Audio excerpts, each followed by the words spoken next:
चलो बच्चे शुरू करें। बच्चे लास्ट लेक्चर के अंदर हमने पीरियोडिक टेबल जब स्टार्ट किया था, पूरा मतलब जीरो से लेके हम एंड तक पहुंचे थे। जीरो से क्यों बोल रहा हूँ, क्योंकि जहां से हमारा बेसिकली पहली बार जहां से पीरियोडिक टेबल के ट्रेंड्स के बारे में बात होनी शुरू हुई, जहां से हमने ट्राइड्स के थ्रू चीजें शुरू करी थी कि फर्स्ट टाइम डोबिने ट्राइड के थ्रू होते हुए, फिर हमने न्यूलैंड लॉ ऑफ ऑक्टेव, फिर उसके बाद मेंडलीव, और उसके थ्रू पहुंचते हुए जो हेनरी मूसले का मॉडर्न पीरियोडिक टेबल है, वहां तक पहुंचकर हमने S block, P block, D block और एफ ब्लॉक, जो कि quantum mechanical model of atom के ऊपर बेस्ड है, वो सब भी डिस्कस कर लिया था। और उसके अकॉर्डिंगली हमारे ये सारा चारों के चारों जो एस, पी और D, F orbital, standard electronic configuration, existence और उनके ट्रेंड्स, किस तरीके से मेटालिक और नॉन मेटालिक कैरेक्टर कैसे कैसे चेंज हो रहा है, वो हम डिस्कस कर चुके थे पहले लेक्चर में। आज का जो लेक्चर है उसके अंदर है algorithm for predicting the position of an element in periodic table. बहुत ज्यादा इंपॉर्टेंट और बहुत आसान टॉपिक है, नाम से समझ में आ रहा है क्या है। Algorithm for predicting the position of an element in the periodic table. अब देखो, अगर पीरियोडिक टेबल की बात करें, मोटा मोटा सा हमें क्या पता है, 7 पीरियड 18 ग्रुप, क्लियर है। उन्हीं के अंदर एसपीडीएफ का डिस्ट्रीब्यूशन हमें ऑलरेडी पता है। अब अगर मान लो मैं तुम्हें किसी एटम का एक एटॉमिक नंबर बता देता हूँ, लेट अस कंसीडर नॉर्मल सा सीधा सा एक रैंडम मैं बोलता हूँ 27। अब वो जो 27 है उसके हिसाब से तुम्हें कैसे पता चले कि वो पीरियोडिक टेबल में कहाँ लाई करता है।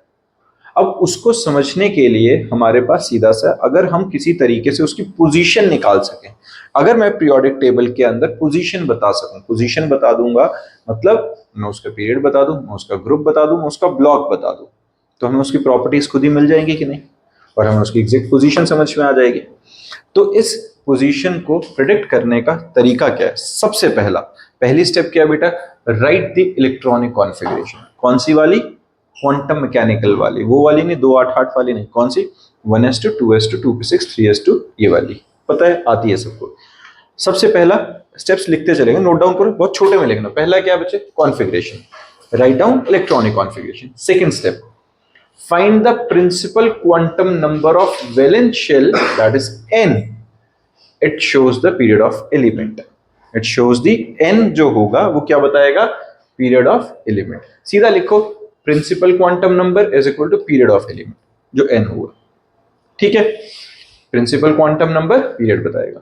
फिर आता है predict the orbital. orbital कैसे पता चलेगा भाई? इलेक्ट्रॉनिक कॉन्फ़िगरेशन लिखते हुए जिस ऑर्बिटल के अंदर लास्ट इलेक्ट्रॉन फॉल कर रहा होगा वो वाला हमारे पास क्या होगा? ऑर्बिटल आएगा। जैसे 27 के लिए लिखना शुरू करो, 27 के लिए लिख लो, साथ के साथ एक एग्जांपल लेके चलते हैं, बाकी आते आते मैं थोड़ा थोड़ा सा करके सारों के ही एग्जांपल हम डिस्कस करेंगे। 27 का लिखा, 27 का मैं भी तुम्हारे साथ साथ में लिखता रहता हूं। देखो जरा, 1s2 2s2 2p6 3s2 3p6 4s2 3d7, ऐसे ही कुछ यही है सबका। 1s2 2s2 2p6 3s2 3p6 18 + 2 20 20 + 7 27, यहां तक ठीक है। अब यहां सबसे पहले जो अभी तक हमने डिस्कस किया उसमें n की वैल्यू क्या है? n क्या है बच्चा? 4। मैक्सिमम नंबर जो प्रिंसिपल क्वांटम नंबर का है पूरे इसमें क्या है? 4। तो हमारे पास n आ गया 4। 4 ने हमें क्या बताया कि ये कौन से पीरियड में, कौन से पीरियड में लाई कर रहा है? 4th में। ये क्लियर है, सॉर्टेड है, किसी को इसमें इशू? ठीक है बेटा, इलेक्ट्रॉनिक कॉन्फ़िगरेशन लिखी, इसमें पूरी इलेक्ट्रॉनिक कॉन्फ़िगरेशन में n की सबसे बड़ी वैल्यू कौन सी है? 4 है ना। 3d बेशक लास्ट में, पर हमें पता है n की वैल्यू 4 बड़ी है, तो आउटरमोस्ट तो, और जो पीरियड रिप्रेजेंट करेगा वो ये नंबर करेगा, तो KLM इन शेल की तरह जैसे, तो n की वैल्यू जो 4 आती है वो हमें क्या बताती है? पीरियड। अब ये जो इलेक्ट्रॉन है, ये इसका outer most electron, outer most कहां पे लाई कर रहा है? डी के अंदर, तो ये कौन सा हुआ? D block. ये किस में लाई कर रहे हैं? आउटर मोस्ट डी के अंदर, ये कौन सा हो गया? D block. पीरियड पता चल गया, ब्लॉक पता चल गया, लास्ट क्या रह गया? ग्रुप। अब ग्रुप कैसे पता चलेगा? अब ग्रुप के लिए मैं सीधा यहां आंसर नहीं लिख रहा हूं, क्यों? क्योंकि ग्रुप, अगर मैं एस ब्लॉक के बारे में बात करूं तो अलग रूल है, डी ब्लॉक के बारे में बात करूं तो अलग रूल है, पी के लिए अलग है और एफ के लिए अलग है। एक एक करके रूल डिस्कस करते हैं। सबसे पहले ग्रुप के लिए ये लिखते चलेंगे बच्चे, it's group number is equal to, देखो एस ब्लॉक लिखो सबसे पहले, the group number of element is predicted as for S block. Group number क्या होगा? जो नंबर ऑफ वैलेंस इलेक्ट्रॉन है। सीधा सीधा अगर मान लो इलेक्ट्रॉनिक कॉन्फ़िगरेशन के हिसाब से 1s2 2s2 2p6 3s2 3p6 4s2 4s1 आ जाता मान लो सिर्फ, तो 4s1 s ऑर्बिटल, s के अंदर सिर्फ एक इलेक्ट्रॉन, तो इसका मतलब ये फर्स्ट ग्रुप को बिलोंग कर रहा है। अगर 4s2 पे चीजें रुक जाती तो ये सेकंड ग्रुप को बिलोंग कर रहा है। जितने number of electrons s orbital outer most अगर s ही होता है, s ब्लॉक एलिमेंट होता, तो जितने number of electron s orbital में होंगे उतनी ही वही उसका ग्रुप नंबर आ जाएगा। किसी को दिक्कत? अंश क्लियर है बच्चे? पक्का? अंशुमन जी क्या है? जो हमारे पास s ऑर्बिटल के अंदर नंबर ऑफ इलेक्ट्रॉन्स होंगे, जैसे s के अंदर एक हो सकता है या दो हो सकते हैं, मैक्सिमम दो ही इलेक्ट्रॉन से अकोमोडेट कर सकते हैं s ऑर्बिटल में, तो अगर 1 आएगा, s1 हुआ तो फर्स्ट ग्रुप है, s2 हुआ तो सीधा सेकंड ग्रुप के अंदर आएगा।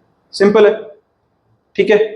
नेक्स्ट आता है if element belongs to p block. अगर एलिमेंट p ब्लॉक को बिलोंग कर रहा है तो ग्रुप नंबर क्या आएगा? 10 plus number of valence electron, that is number of electrons in ns and np। ns and np ये क्या रहेगा? अब देखो ये हो क्यों रहा है, अब इसको अगर पीरियोडिक टेबल के थ्रू रूल्स को समझते हुए चलेंगे, पूरा रट्टा ना लगे। ये हमारे पास कुछ पीरियोडिक टेबल इस टाइप का दिखेगा, काम चला लेते हैं ऐसे से, और ये हमारे पास नोबल गैसेस यहाँ बना और यहाँ हमने बनाया हाइड्रोजन। तो ये हमारे पास बच्चे पीरियोडिक टेबल कुछ इस टाइप का है, ठीक है। अब यहाँ पे हमारे पास है क्या? n की वैल्यू 1 2 3, यहां से 1 2 3 4 5 6 7, चलो ये ठीक है। ये तो नॉर्मल हमारे पास n कैसे निकल गया था? जो n की वैल्यू के बेसिस पे जो हाईएस्ट प्रिंसिपल क्वांटम नंबर था। ब्लॉक कैसे पता चल गया? जो आउटरमोस्ट इलेक्ट्रॉन जिसके अंदर फॉल कर रहा है वो ब्लॉक आ गया। अब अगर हमारे पास n की वैल्यू, मान लो n की वैल्यू 3 हो और ब्लॉक s होता, ये दोनों क्या है बेटा? s ब्लॉक को बिलोंग करते, तो ये s ब्लॉक के अंदर क्या हो सकता है? दो ही सिर्फ ग्रुप हैं कि नहीं, पहला और दूसरा।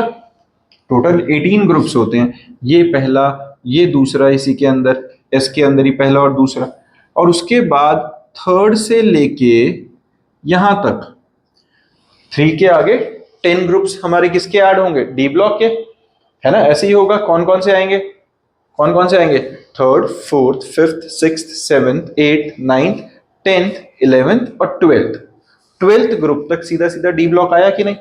तो अगर डी ब्लॉक है तो ये तो पता चल रहा है कि वो 3 से लेके 12 ग्रुप के बीच में आएगा, थर्ड से लेके 12th के बीच में, और उसके बाद 13 से लेके 18th तक हमारे पास क्या आएगा? पी ब्लॉक आएगा। बिल्कुल ठीक है। एफ के बारे में अभी मैं बताता हूं, पहले एस, पी और डी के बारे में क्लियर है, क्योंकि एफ के बारे में मैंने जैसे बोला कि अभी मैं 2 मिनट में बताऊंगा कारण क्या है। अब देखो एफ इसके अंदर सीधा सीधा हमें नहीं दिखता। एफ कहां दिखता है अपने पीरियोडिक टेबल में? यहां देखो, एफ ब्लॉक हमारे पास इन 2 पीरियड्स के अंदर आता है, सिर्फ लास्ट वालों में 6th और 7th में, और यहां पर ग्रुप उनका हमेशा ही फिक्स है, थर्ड, ठीक है। तो उनके बारे में तो कुछ ज्यादा सोचना ही नहीं।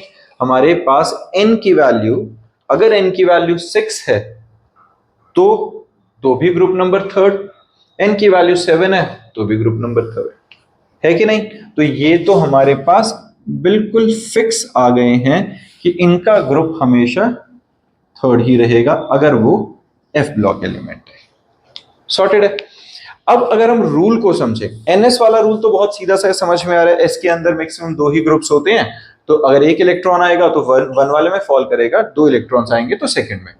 p में देखो बच्चा, अब अगर मान लो तुम p के पहले ही ग्रुप की बात करो, जो 13th ग्रुप है, वो 13th कैसे आ रहा है? 2 इलेक्ट्रॉन्स s के, 10 बीच का गैप, और फिर एक इलेक्ट्रॉन p का, ऐसे ही होगा। एक काम करते हैं, इलेक्ट्रॉनिक कॉन्फ़िगरेशन लिखते हैं, साथ के साथ रूल समझते जाएंगे। मान लो एटॉमिक नंबर हम 17 के लिए लिख लेते हैं, या एक काम करो, अभी इनिशियली स्टार्ट कर रहे हैं 13 से शुरू करते हैं, ठीक है। 13 की electronic configuration 1s2 2s2 2p, कितना आ गया?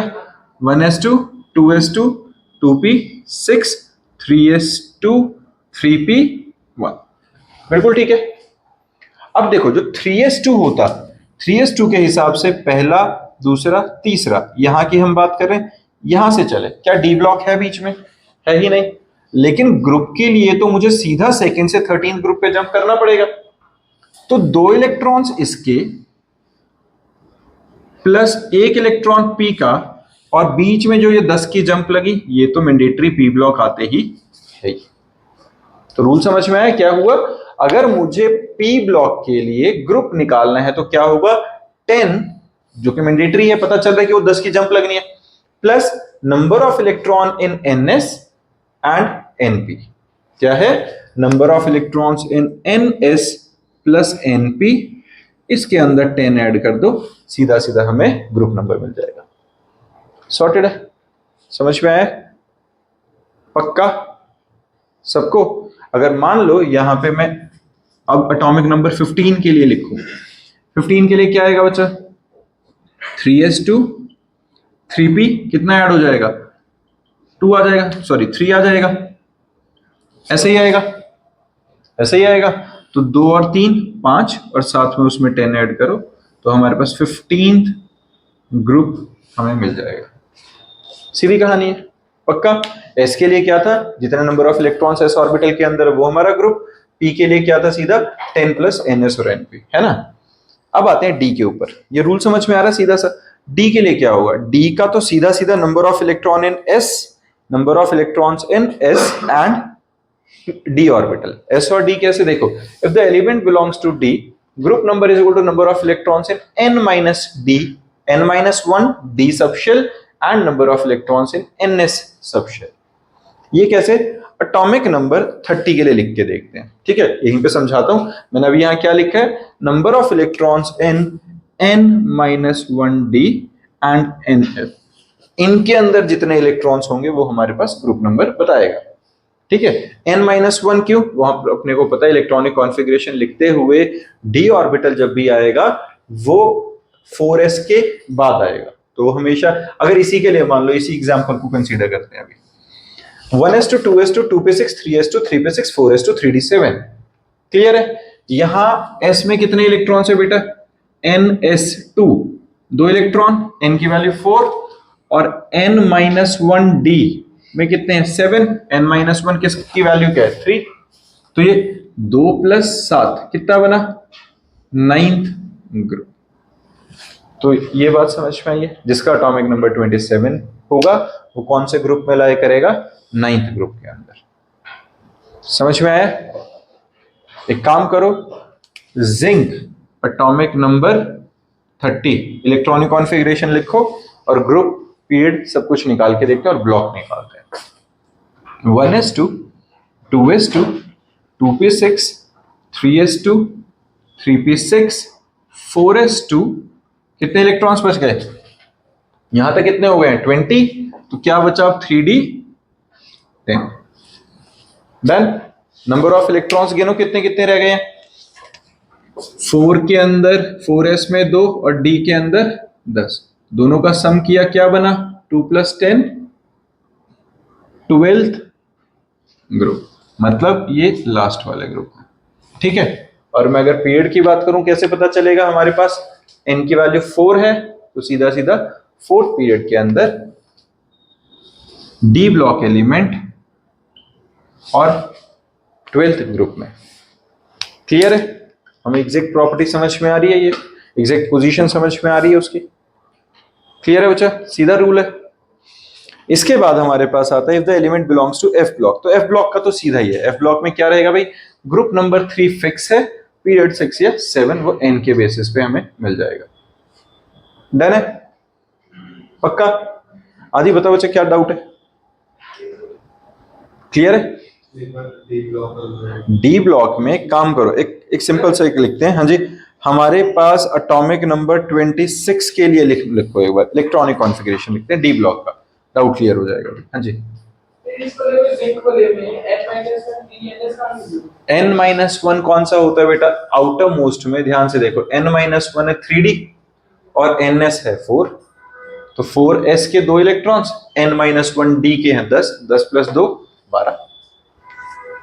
n-1 क्या हुआ, n की जो सबसे बड़ी वैल्यू थी उससे छोटी वैल्यू वाला d, n की वैल्यू 4 थी, n-1 3 हुआ कि नहीं? समझ में आया सबको? पक्का बच्चा? क्लियर है अथर? हाँ जी। हमें अब एक काम करो, आयरन के लिए निकालो, 26 के लिए सीधा सीधा निकल जाएगा। आयरन के लिए जब हम लिखेंगे एटॉमिक नंबर 26, इलेक्ट्रॉनिक कॉन्फ़िगरेशन लिखोगे, लिखो फटाफट से, 1s2 2s2 2 पे 6 3s2 3 पे 6 तक तो सारा ही सेम आ रहा है ना? तो सिर्फ क्या आया लास्ट में, 4s2 3d6, कितना निकला, 2 + 6 8, 8 group D block element, n की वैल्यू 4। सॉर्टेड है, कोई परेशानी? क्लियर है ना बच्चा? चलो, इस तरीके से हम किसी भी एलिमेंट का ग्रुप नंबर प्रेडिक्ट कर सकते हैं, किसी भी नंबर, किसी भी एलिमेंट का। समझ में आ रहा है बच्चे? पीरियड, ग्रुप और ब्लॉक सीधा जज कर पा रहे हैं? चलो, अब हम बात करते हैं बच्चा पीरियोडिक ट्रेंड्स की। देखो, पीरियोडिक ट्रेंड्स के बारे में हमने जब ये चैप्टर स्टार्ट किया था ना, मैंने तब भी बताया था, पहले लेक्चर के अंदर ही हमने बहुत डिटेल में डिस्कस किया था कि पीरियोडिक टेप जो अपने पीरियोडिक ट्रेंड्स हैं वो किस तरीके से काम करते हैं। जैसे हमने बात करी थी किस तरीके से शेप चेंज हो रहा है उनका, किस तरीके से साइज में चेंजेस आ रहे हैं अलोंग द ग्रुप और down the, along the period और डाउन द ग्रुप, ये हमने किया था लास्ट टाइम डिस्कस। अब देखो, जैसे यहां सबसे पहले एटॉमिक रेडियस की बात करें। एटॉमिक रेडियस होता है क्या बेटा? It is the distance from the nucleus to the outermost shell containing electron. सीधी बात है, कुछ अलग नहीं है।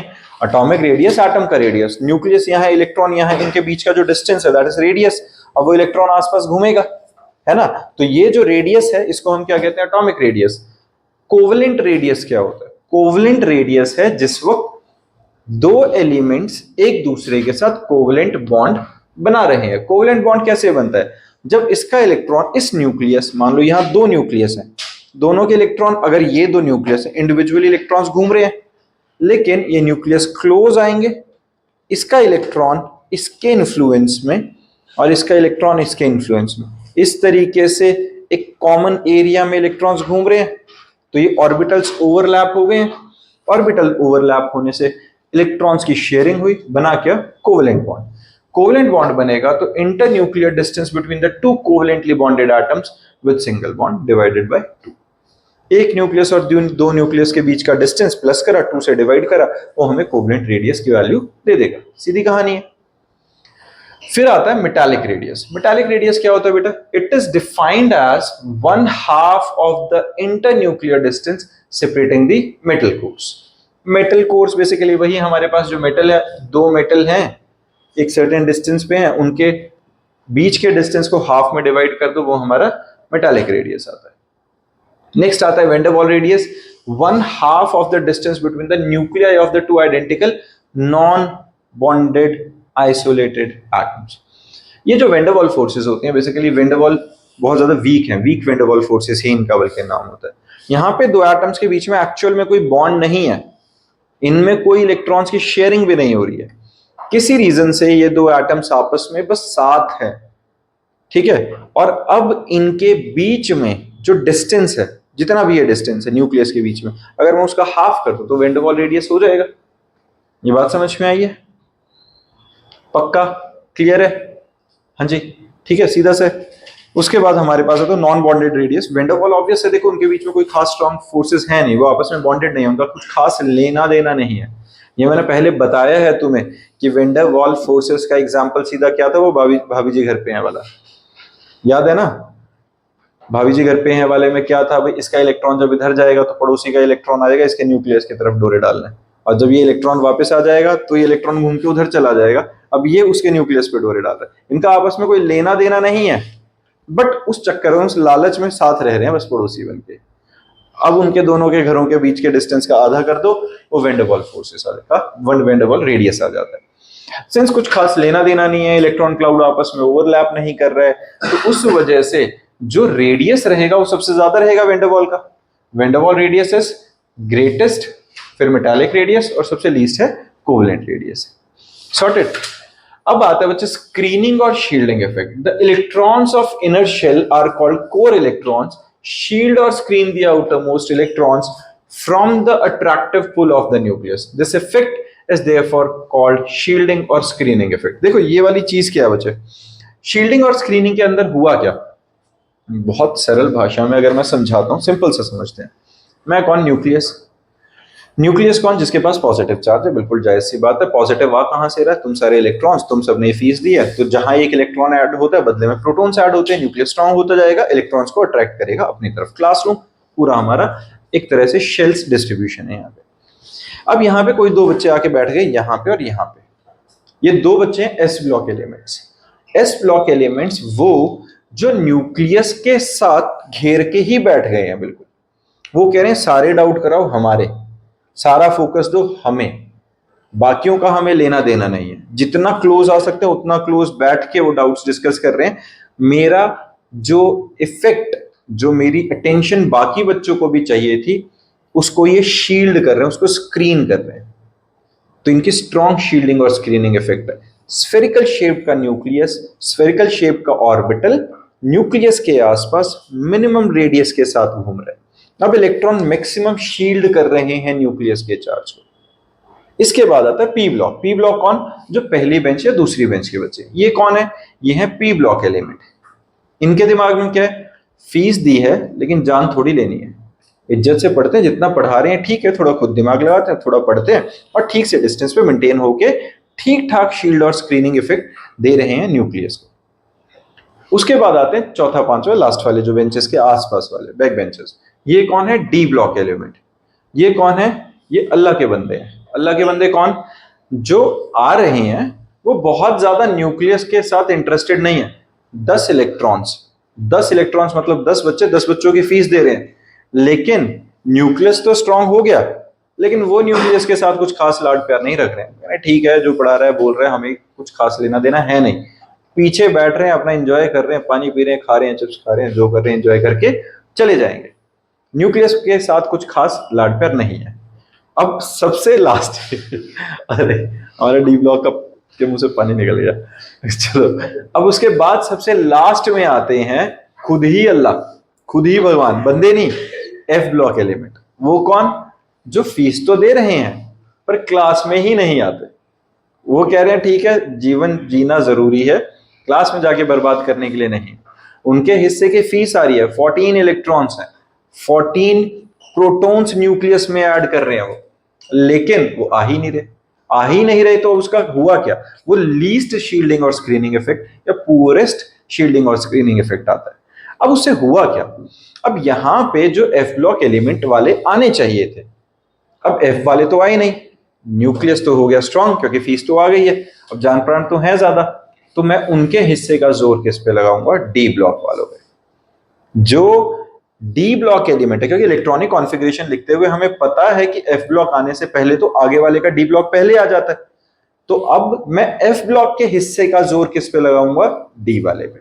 और इसकी वजह से जो एक्सपेक्टेड साइज है उससे कंपैरेटिवली छोटा साइज हो जाता है अगर वहां बीच में एफ ब्लॉक इलेक्ट्रॉनिक कॉन्फ़िगरेशन आ जाती है। और इसको क्या कहते हैं, लेंथनॉइड कॉन्ट्रैक्शन या एक्टिनॉइड कॉन्ट्रैक्शन। 12th क्लास में डी एंड एफ चैप्टर का मोस्ट इंपॉर्टेंट आंसर, हर तीसरे चौथे कंसेप्ट में आंसर लेंथनॉइड कॉन्ट्रैक्शन उसमें। तो lanthanoid contraction poor shielding and screening effect of F orbital की वजह से ही होता है, जिसके कारण डी ब्लॉक एलिमेंट्स का साइज श्रिंक हो जाता है। और यहां पर जो हम अगर अपने लेवल पे अभी चलें तो हम S block, P block, D block और एफ ब्लॉक में जैसे डिस्कस कर रहे हैं, S block element maximum shield या स्क्रीन करेंगे, न्यूक्लियस के साथ बहुत ज्यादा बॉन्डेड रहेंगे, इसीलिए उनको निकालने के लिए आयनाइजेशन एनर्जी एक्सपेक्टेड एनर्जी से थोड़ी सी ज्यादा लगती है।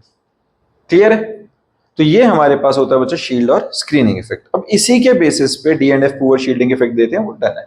अब फिर हमारे पास आता है effective nuclear charge. It is defined as the net nuclear attraction towards the valence shell electron, or in other words the actual nuclear charge whose electrostatic force of attraction is being experienced by the outer electron. Greater the effective nuclear charge, more tightly they hold with the nucleus. सीधी बात है ये तो भाई, जितना nucleus strong, जितना negative ज्यादा, positive negative electrostatic force ज्यादा strong रहेगी, न्यूक्लियस इलेक्ट्रॉन्स को अपनी तरफ खींच के रखेगा। इलेक्ट्रोस्टैटिक फोर्स क्या होती है, it is the force of attraction between the two oppositely charged particles, proton and electrons. Done.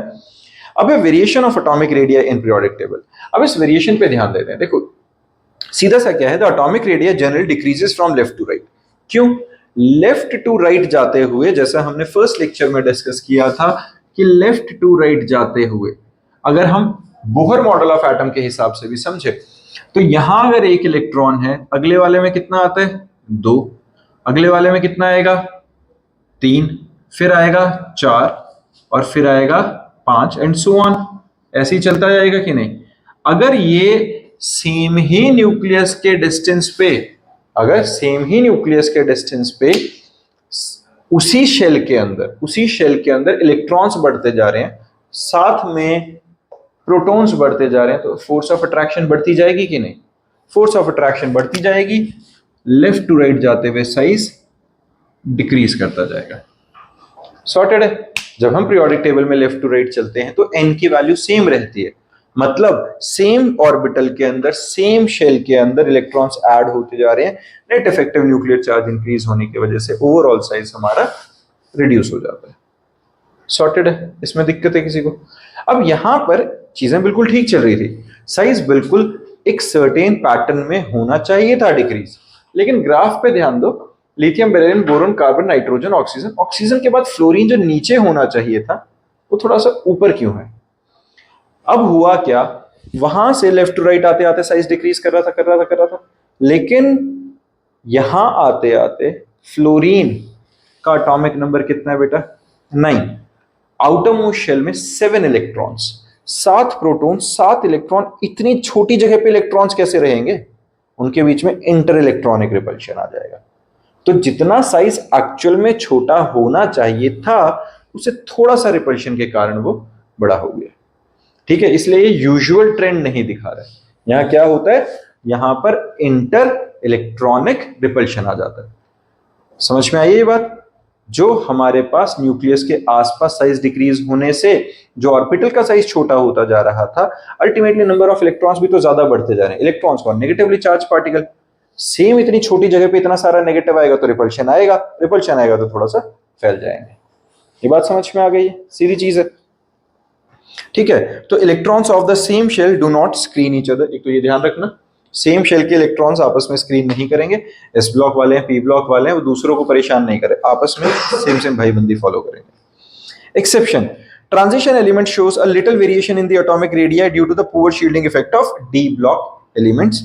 Lanthanoid also shows little variation in their atomic radii due to lanthanoid contraction. सीधी चीज है ये। d और f का जो exception रहेगा कि वो trend को एग्जैक्ट फॉलो नहीं करते, वो कारण lanthanoid contraction से, मतलब बेसिकली पुअर शील्डिंग और स्क्रीनिंग इफेक्ट की वजह से। फिर आता है variation along group.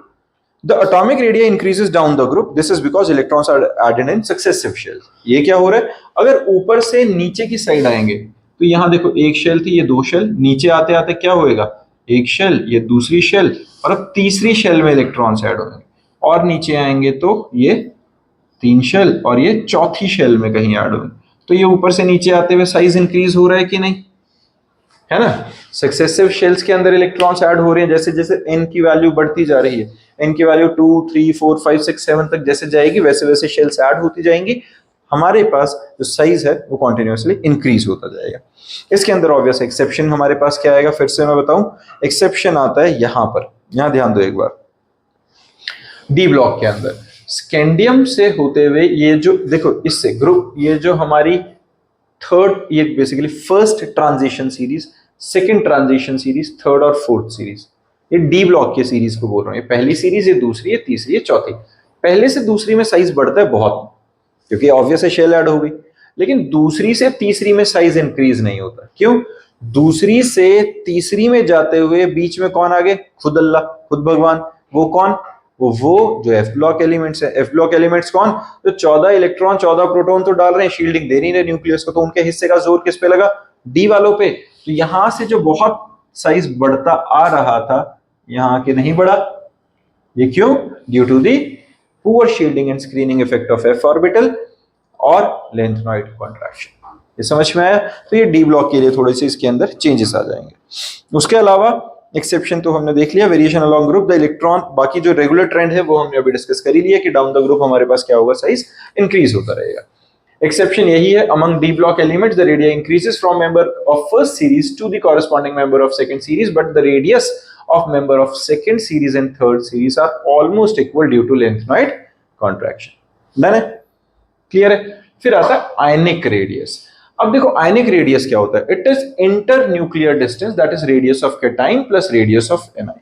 Ionic radius क्या होता है, radius of cation plus radius of anion.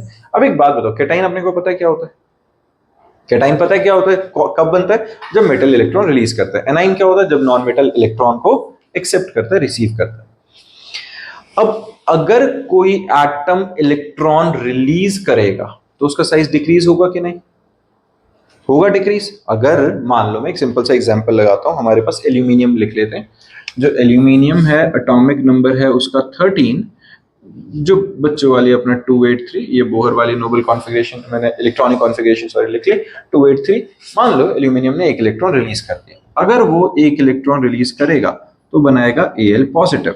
क्या Al पॉजिटिव का साइज एल्यूमिनियम के बराबर होगा, नहीं होगा। कितना होगा, छोटा होगा। क्यों छोटा होगा, क्यों साइज छोटा होगा, क्योंकि इसने इलेक्ट्रॉन अगर लूज किया है, देखो शेल कम नहीं हुई है यहां पे। अगर तुम देखो पहली शेल में 2 इलेक्ट्रॉन, अगली शेल में 1 2 3 4 5 6 7 8 इलेक्ट्रॉन, लास्ट शेल में 3 इलेक्ट्रॉन्स थे जिनमें से किसी एक को इसने लूज कर दिया, यही हुआ। तो शेल कम नहीं हुई है, लेकिन अंदर न्यूक्लियस के पास 13 प्रोटॉन्स थे जो 13 इलेक्ट्रॉन्स को अट्रैक्ट कर रहे थे। अब एक इलेक्ट्रॉन अगर कम हो गया है, प्रोटॉन्स तो वही 13 है, अब अगर 13 प्रोटॉन्स 12 इलेक्ट्रॉन्स को अट्रैक्ट करेंगे तो attractive force by that nucleus पर इलेक्ट्रॉन बढ़ेगी कि नहीं, है ना। जहां 1 on 1 था, अब 1 से ज्यादा का जोर लगेगा हर किसी पे, तो ज्यादा अट्रैक्टिव फोर्स आएगी। जितने वो इलेक्ट्रॉन्स रिलीज करता जाएगा उतना साइज उसका छोटा होता जाएगा। एक और लूज करके तो बिल्कुल ही खत्म, क्योंकि ऑर्बिटल ही गायब हो गया यहां से, है कि नहीं। ये बात समझ में आई। तो केटाइन का साइज हमेशा पेरेंट एटम से छोटा होगा, और जितना केटाइन पे चार्ज बढ़ता जाएगा पॉजिटिव में, उतना उसका साइज पेरेंट एटम से छोटा होता जाएगा। और एनाइन के केस में उल्टा है। एनाइन के केस में उल्टा कैसे, जितना उसके ऊपर नेगेटिव में चार्ज बढ़ता जाएगा, क्योंकि अब वो इलेक्ट्रॉन एक्सेप्ट कर रहा है। सिंपल एग्जांपल क्लोरीन का लेते हैं। क्लोरीन का atomic number 17, electronic configuration 287। Noble gas बनने के लिए एक इलेक्ट्रॉन चाहिए, बाहर से इलेक्ट्रॉन ले लिया, चलो हो गए भाई नोबल गैस। लेकिन न्यूक्लियस में तो अभी भी 17 प्रोटॉन्स 17 इलेक्ट्रॉन्स को अट्रैक्ट कर रहे थे। अब बाहर आए हुए इलेक्ट्रॉन को भी अट्रैक्ट करना है, तो जो पर इलेक्ट्रॉन अट्रैक्टिव फोर्स थी वो थोड़ी सी कम हो गई, क्योंकि एक एक्स्ट्रा इलेक्ट्रॉन पे जोर लगाना है। तो जो न्यूक्लियस के थ्रू लगने वाली फोर्स कम होगी, उसकी वजह से जो एटम का बेसिकली हमारे एनाइन का साइज है वो थोड़ा सा फैल जाएगा कि नहीं, उसका साइज इंक्रीज कर जाएगा। एनाइन का साइज हमेशा पेरेंट एटम से बड़ा होगा, केटाइन का साइज हमेशा पेरेंट एटम से छोटा होगा। ये सीधी बात है, क्लियर है। In case of ion, the radius of ionic radius, and it is defined as the effective distance from the center of the nucleus of an ion up to which it has influence in the ionic bond. If number of protons is greater than number of electron, increase in effective nuclear charge and therefore decrease in radius. जो मैं अभी तब से बता रहा हूँ, ठीक है। अगर प्रोटॉन्स ज्यादा हैं मतलब केटाइन है, क्योंकि इलेक्ट्रॉन लूज कर दिए, तो जाहिर सी बात है यहाँ increase in effective nuclear charge हुआ, पर इलेक्ट्रॉन साइज डिक्रीज हो गया। अगर प्रोटॉन्स कम है मतलब इलेक्ट्रॉन ज्यादा हुए, कब ज्यादा होंगे, जब एनाइन बनेगा, बाहर से इलेक्ट्रॉन एक्सेप्ट करेगा, तो decrease in effective nuclear charge, जिसकी वजह से इंक्रीज इन रेडियस आ जाएगा। Ionic radius show same trend as atomic radius, clear. अब यहां पर ये तुम्हें दिख रहा है आइसो इलेक्ट्रॉनिक स्पीशी, इनको लिखो एक बार। Na positive, O2 negative, Al3 positive, Mg2 positive और F नेगेटिव। इन सबके पास आउटरमोस्ट शेल में, आउटरमोस्ट शेल छोड़ो, टोटल इलेक्ट्रॉन्स कितने हैं वो बताओ। आउटरमोस्ट शेल में भी और टोटल इलेक्ट्रॉन्स कितने कितने हैं बताओ। Na positive, O2 negative, Al3 positive, Mg2 positive. बेटा इसके टोटल नंबर ऑफ इलेक्ट्रॉन्स कितने हैं इन सबके पास, अलग अलग सबके बताओ। Na पॉजिटिव के पास कितने हैं? 10, टोटल 11 होते हैं, एक इलेक्ट्रॉन दे दिया तो क्या कितने बचे? 10। ऑक्सीजन O2 नेगेटिव, टोटल 8 होते थे, 2 इलेक्ट्रॉन्स ले लिए तो कितने हुए? 10। एल्यूमिनियम एल्यूमिनियम के पास 13 होते थे, 3 इलेक्ट्रॉन लीज किए, फिर से 10। Mg 12 होते थे, 2 इलेक्ट्रॉन छोड़े, कितने बचे? फिर से 10। F 9 होते थे, एक एक्सेप्ट किए, कितने बचे? 10।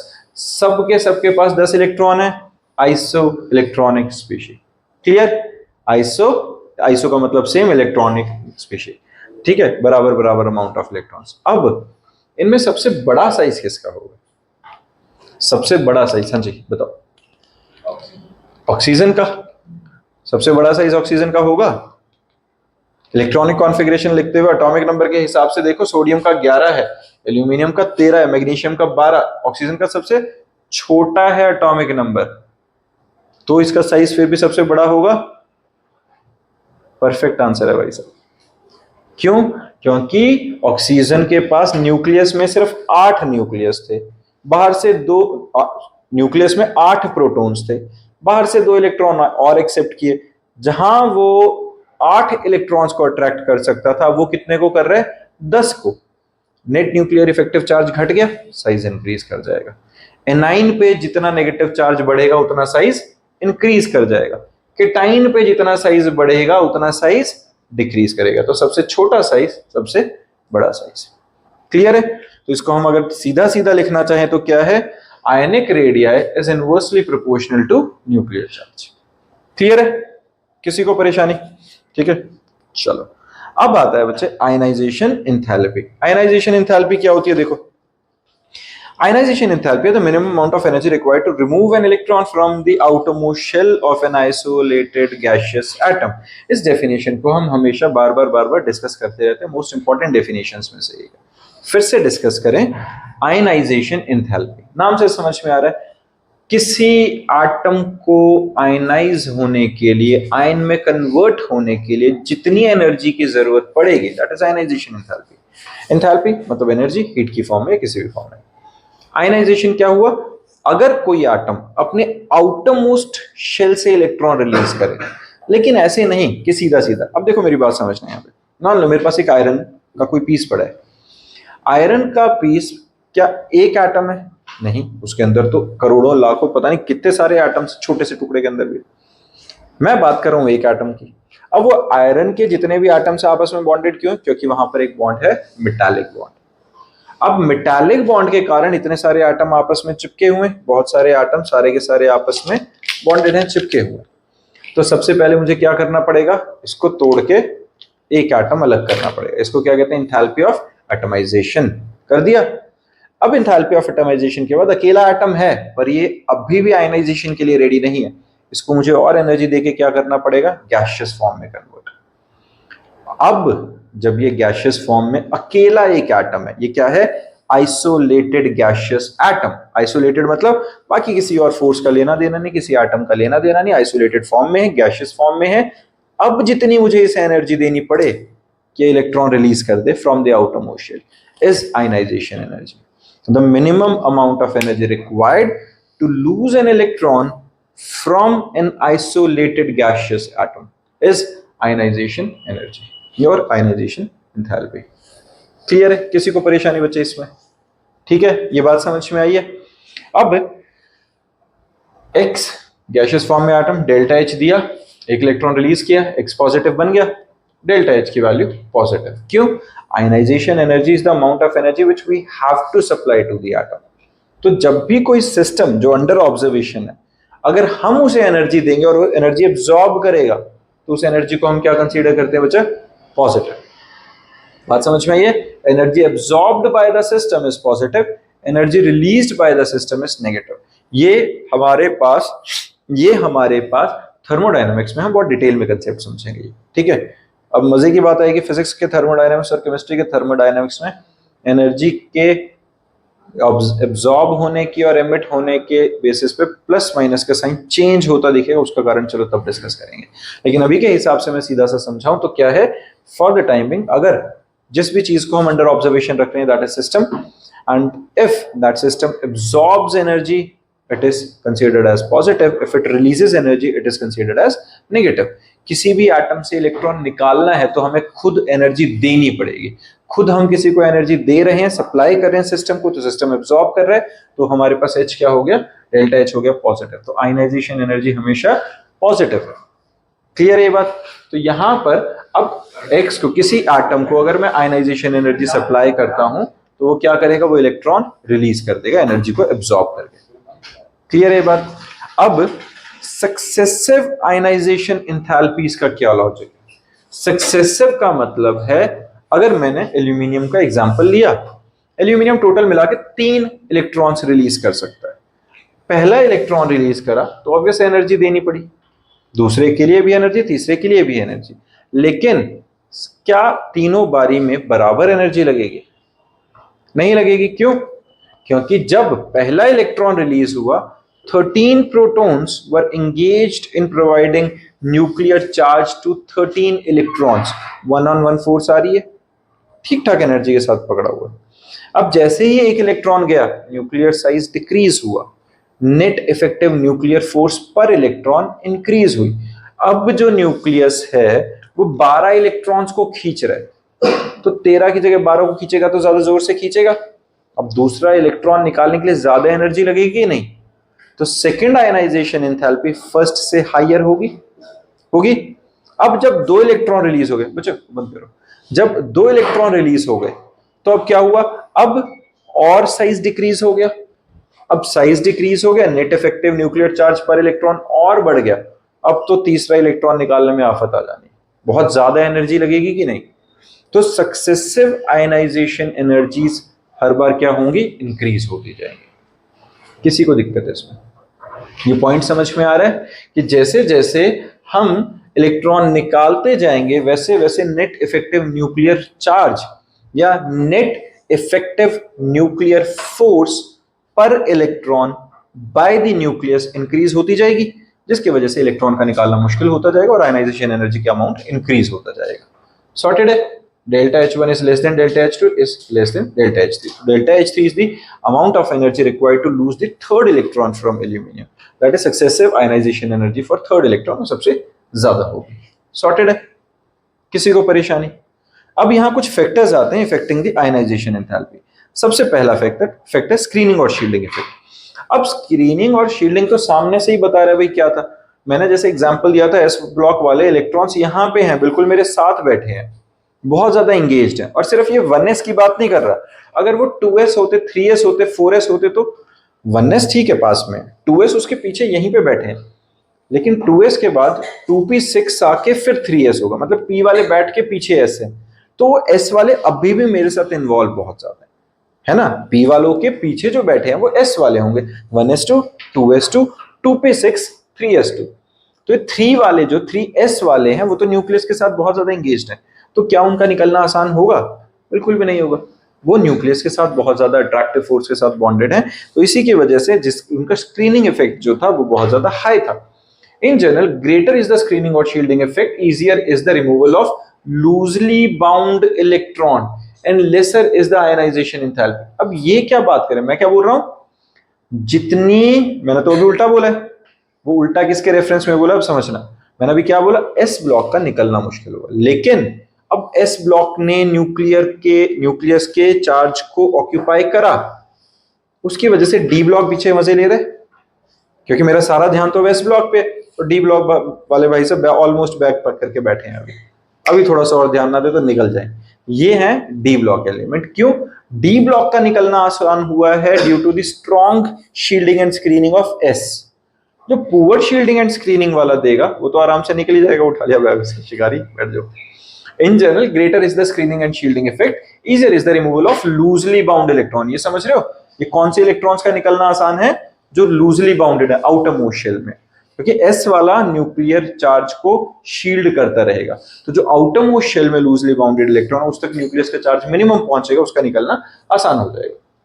ठीक है, and lesser is the ionization enthalpy. Shielding effect is most effective when the orbitals of inner shell are completely filled, as in case of alkali metals. फिर nuclear charge, the ionization enthalpy increases as the nuclear charge increases. Obvious सी बात है, nuclear charge जितना बढ़ता जाएगा उतनी ionization energy बढ़ती जाएगी क्योंकि अट्रैक्टिव फोर्स इंक्रीज हो रही है। फिर आता है penetration effect of electron. Penetration क्या होता है बेसिकली ये ऑर्बिटल्स के शेप के अकॉर्डिंगली है। एस ऑर्बिटल न्यूक्लियस के मैक्सिमम क्लोज है, उसका शेप इस तरीके से स्फेरिकल है, मिनिमम एरिया वॉल्यूम ऑक्यूपाई करने की कोशिश कर रहा है। पी कंपैरेटिवली जो शेप है डंबल शेप होने की वजह से न्यूक्लियस से डिस्टेंस पे जाएगा, निकलना आसान होगा। फिर डी का और एफ का, तो इनके शेप ऑर्बिटल्स के शेप के अकॉर्डिंगली इलेक्ट्रॉन्स की तरफ इनका डिस्टेंस कम रहेगा या ज्यादा रहेगा। ट्रेंड्स जो है एस की सबसे ज्यादा, फिर लीस्ट है हमारे पास एफ के लिए। If the penetration power is more, electron will be closer to the nucleus and held more firmly, thus the large amount of energy is required to remove electron। Clear है? तो सबसे ज्यादा energy S के लिए लगेगी, सबसे कम F के लिए लगेगी। फिर आती है electronic configuration. The configuration with the half-filled and fully filled orbitals is more stable, therefore the high ionization energy is required to remove electron। Obvious है, कोई fully filled है या half filled है, वो stable configuration में, जो stable configuration के अंदर है, most symmetrical configuration में, वो इलेक्ट्रॉन देगा ही क्यों? नहीं देगा तो हमें बहुत ज्यादा एनर्जी देनी पड़ेगी उसे वहां से इलेक्ट्रॉन निकालने के लिए। समझ में आई? कोई भी स्टेबल कॉन्फ़िगरेशन में होगा तो वो एनर्जी बहुत ज्यादा एक्सेसिव अमाउंट में डिमांड करेगा इलेक्ट्रॉन को वहां से निकालने के लिए। क्लियर है? फिर अब एक नया टर्म आता है इलेक्ट्रोनेगेटिविटी, बहुत बहुत बहुत ज्यादा ही रेलेवेंट। इलेक्ट्रोनेगेटिविटी क्या होती है? देखो अभी तक हमने बात करी आयनाइजेशन एनर्जी की, अब हम बात कर रहे हैं इलेक्ट्रोनेगेटिविटी। इलेक्ट्रोनेगेटिविटी होती क्या है?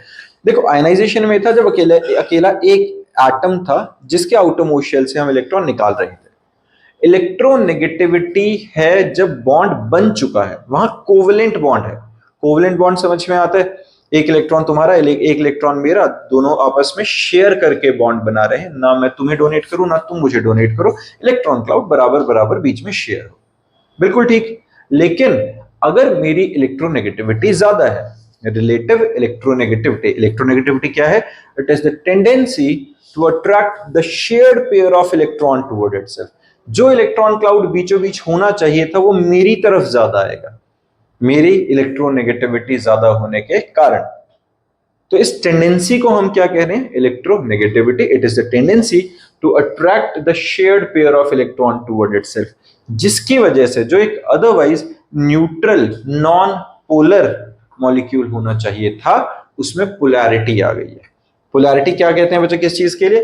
जैसे यहां पर ए और बी के बीच में जो इलेक्ट्रॉन क्लाउड है बिल्कुल बराबर बराबर शेयर होना चाहिए था क्योंकि दोनों के ही इलेक्ट्रॉन्स हैं इसके अंदर, लेकिन इसमें जो इलेक्ट्रॉन हैं वो higher electronegative element, let us assume B, उसकी तरफ ज्यादा रहेंगे।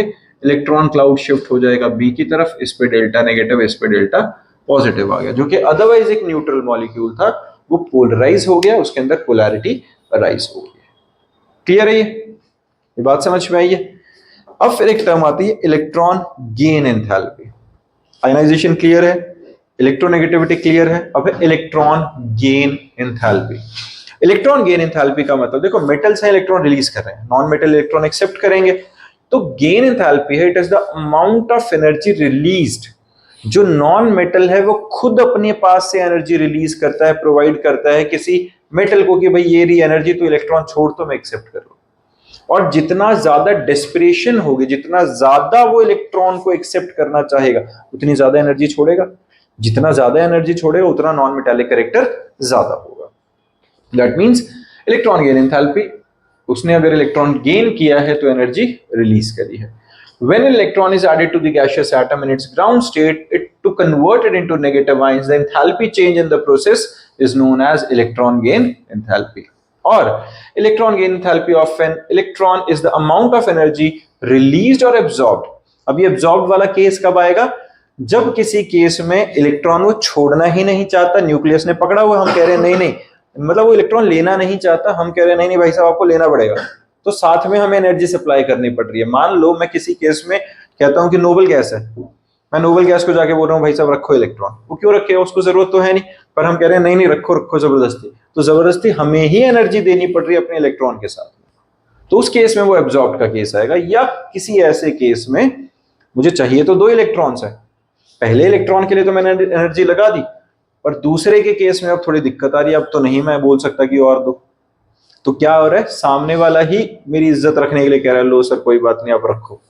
उसने आगे अपना इलेक्ट्रॉन भी दिया, साथ में एनर्जी भी दी। समझ में आई है? तो ऐसे केस में, जैसे ऑक्सीजन का केस है, ऑक्सीजन के केस में दो इलेक्ट्रॉन्स चाहिए। पहला इलेक्ट्रॉन तो ठीक है उसने एक्सेप्ट करने के लिए एनर्जी रिलीज करी, लेकिन अब जब दूसरा इलेक्ट्रॉन लेने की बारी आई तो वहां रिपल्शन आएगा, क्योंकि ऑलरेडी O नेगेटिव बन चुका है। तो साथ में थोड़ी सी एनर्जी चाहिएगी उस रिपल्सिव फोर्स को हटा के वो इलेक्ट्रॉन अपनी शेल में रखने के लिए। तो उस केस में एब्जॉर्ब, वो एनर्जी एब्जॉर्ब आती है। इस केस में इलेक्ट्रॉन गेन एंथैल्पी पॉजिटिव होगी। इसमें शेयरिंग नहीं है। वो तो शेयरिंग होगी नहीं होगी वो तो बात की कहानी है। वो तो इलेक्ट्रॉन गेन एंथैल्पी में नॉन मेटल इलेक्ट्रॉन को एक्सेप्ट करने की बात कर रहा है। मतलब कोई इलेक्ट्रॉन दे ही दे और ये रख ही ले। तो शेयरिंग वाला तो केस टोटली डिफरेंट है। ये बात समझ में आई? यहाँ एनाइन के फॉर्मेशन की कहानी है। Electron gain enthalpy of an electron is the amount of energy released और absorbed when a neutral isolated gaseous atom in the ground state accept an electron to form negative gaseous anion। Cl है, electron को gain करेगा Cl negative, और electron gain enthalpy -349, मतलब इसने energy release करी है। Negative energy का मतलब क्या हुआ कि उसने एनर्जी रिलीज करी है, पॉजिटिव मतलब एब्जॉर्ब करी है। Depending upon the nature of element the process of addition of electrons can be endothermic और एक्सोथर्मिक। एंडो और एक्सो कैसे होंगे? एंडो अगर एनर्जी एब्जॉर्ब करे डेल्टा H पॉजिटिव, एक्सो अगर वो एनर्जी रिलीज करे। तो for the most of the element it is exothermic, क्योंकि ज्यादातर वो खुद ही एनर्जी रिलीज करते हैं इलेक्ट्रॉन को एक्सेप्ट करने के लिए। ठीक है, energy is released. Electron gain enthalpy for noble gases obvious है पॉजिटिव होनी चाहिए। क्यों? वो क्यों इलेक्ट्रॉन के लिए एनर्जी छोड़े भाई, वो तो स्टेबल है। तो हमें खुद, if we add an electron to the stable configuration, electron enters in the higher principal quantum level leading to the unstable configuration, and for this large amount of energy is required। obviously हमें energy supply करनी पड़ रही है। that is why electron gain enthalpy of the noble gases has large positive value। sorted है। AE है energy released when an electron is added to the isolated gaseous atom। ठीक है, और AE को electron affinity भी कहते हैं। If energy is required for adding an electron in an atom, it is considered as positive. It is defined as absolute zero, and it is related with electron gain enthalpy by the relation. Electron gain enthalpy is equal to minus of AE, that is electron affinity, minus 5/2 RT. R is gas constant, T is certain temperature. Temperature की value 298 Kelvin, and value of 5/2 RT is only 2.477 kilojoule per mole। Clear है? ठीक बात है बच्चा। इसके बाद है successive electron gain enthalpies, और फिर है हमारे पास factors affecting electron gain enthalpy. ये नेक्स्ट क्लास में करते हैं। ठीक है, यहां तक हर कोई पढ़ के आएगा। इसके आगे वाले टॉपिक कंटिन्यूएशन में, पर वो थोड़ा लंबा खिंच जाएगा लेक्चर, तो ये करके रखेंगे। नेक्स्ट क्लास में इसके आगे के टॉपिक्स हम कंटिन्यू करते हैं। डन।